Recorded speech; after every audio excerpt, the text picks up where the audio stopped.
Hi there, it's Mark Wickham here, author and speaker, and in this video I want to share with you how do you deal with those cheaper competitors, those low ballers that are always competing with you on price and resulting in you thinking about, how do I compete with those? So two things. There are basically two strategies that you have, two options that you've got when you have those lower price competitors. Number one is you could compete with them. But that's the crazy thing to do. That would be a stupid thing to do because competing on price, nobody wins from a price war. When you compete on price, if you reduce your prices, they're just going to copy you and they're going to reduce theirs further. And at the end of the day, nobody wins from a price war. It just continues spiraling until eventually people go out of business and there's one person left. Okay, so competing with people on price is a crazy thing to do. We shouldn't do that. So what do we do instead?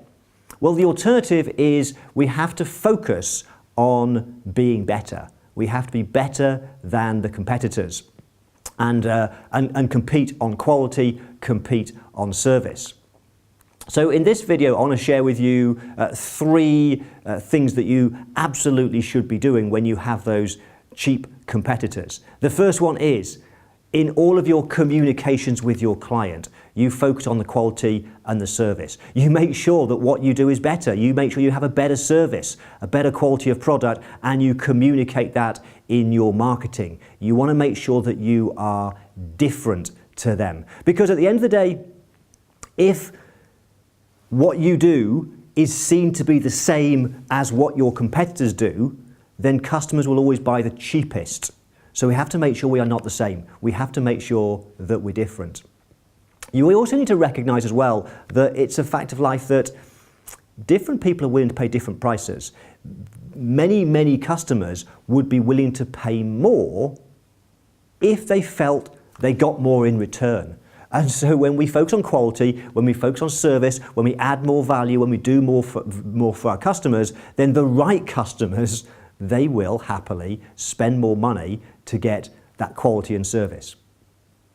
So another thing that we should do is think about, well, what extras can we bundle in? Can we create some bundles, some packages, and build more in so that we are seen to do more? In fact, interestingly, this was a strategy that was done back in the 1980s by McDonald's. They started bundling with their meal deals, you may remember, where they bundled in not just the burger, but also the fries and the Coke. And that meant that those people that were more sensitive to price, they could get what seemed to be a better deal by buying the meal deal.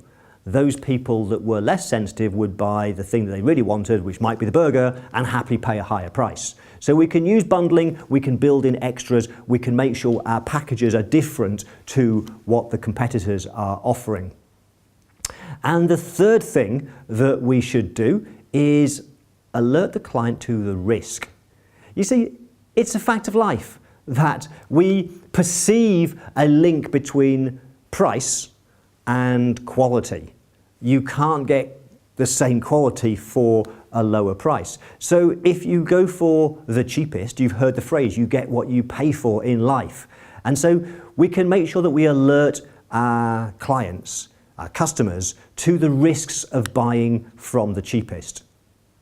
There's a great quote that we can use that's widely attributed to someone called John Ruskin. Here it is. He says, "It's unwise to pay too much, but it's worse to pay too little." You see, when you pay too much, you lose a little money, and that's all.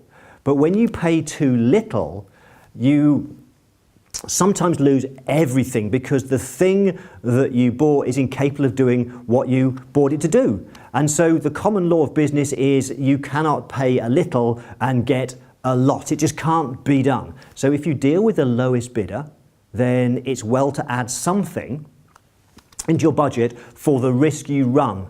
And if you're going to do that, then you might as well spend more money in the first place. It's a great quote, and it's one that you might want to use as part of your communication of price.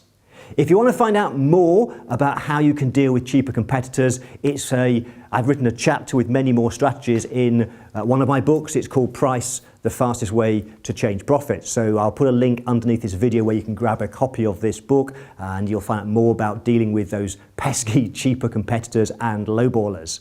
Bye for now.